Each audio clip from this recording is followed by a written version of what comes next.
Big win this summer. How important was it for you to just kind of get that win and get past all the Oliveira madness and all that craziness in your life?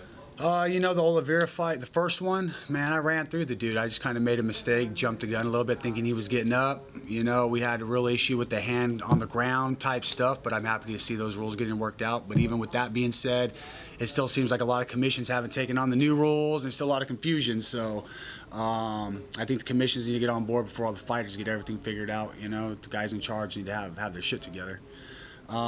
Second fight went down, you know, I wound up having an injury happen in practice. Coach wanted me to pull out.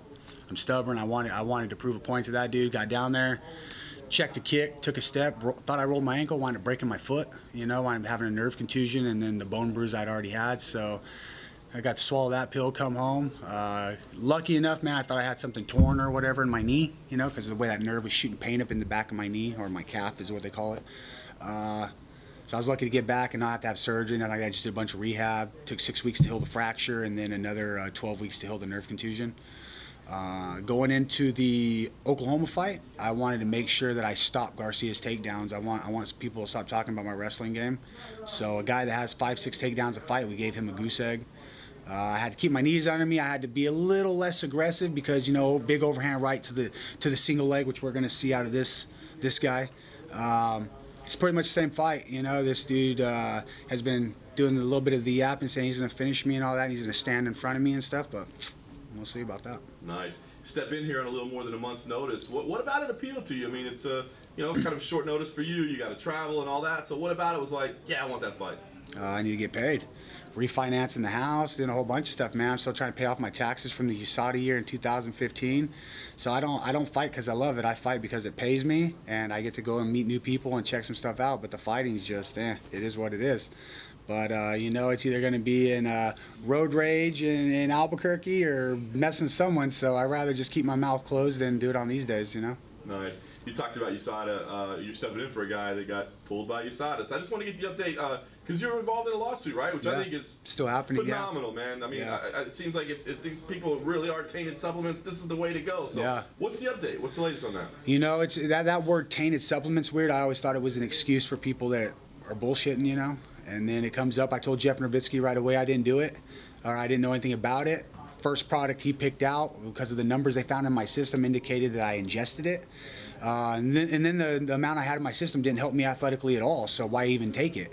So they wound up testing the supplement, found it immediately, you know, because of the legal lawsuit. I can't name it or whatever, but no, I'm not worried about money out of it. I want to shut their doors on what they do over there. They came and said that bacon's, they were making little stupid comments about bacon's misleading because it isn't listed on a label and all this stupid shit, but USADA found it without a doubt.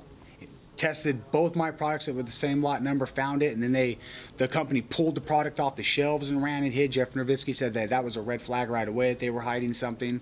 They searched everywhere to find this product, found a different lot number in a random place in Florida, tested that one, it didn't have it in there.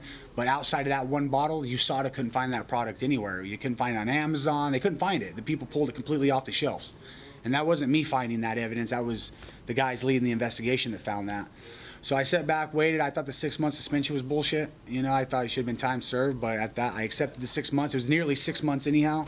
And I was able to start negotiating for, I think it was the Brandon Strickland fight, and then I fought Sabah Hamasi.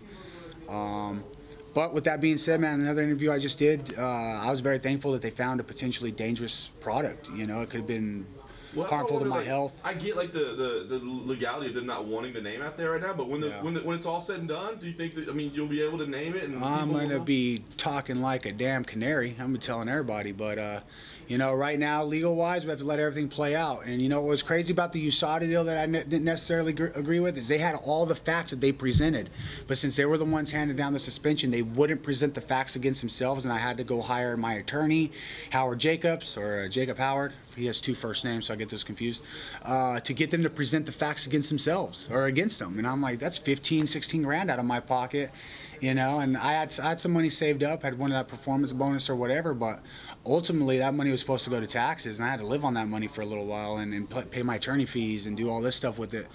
But then again, man, I'm thankful. I'm getting to sit here and we're talking, you know what I mean? So it's a cool thing. With it being impacting you as much as it has, because there's a debate right now. I think some people think USADA is the greatest thing ever. You know, this whole policy is great, and some people hate it. What do you think? I mean, this has cost you a lot, right? But at the same time, maybe there's positives. I mean, do you feel like this drug program is good for the UFC? I think they're finding people that are definitely cheating.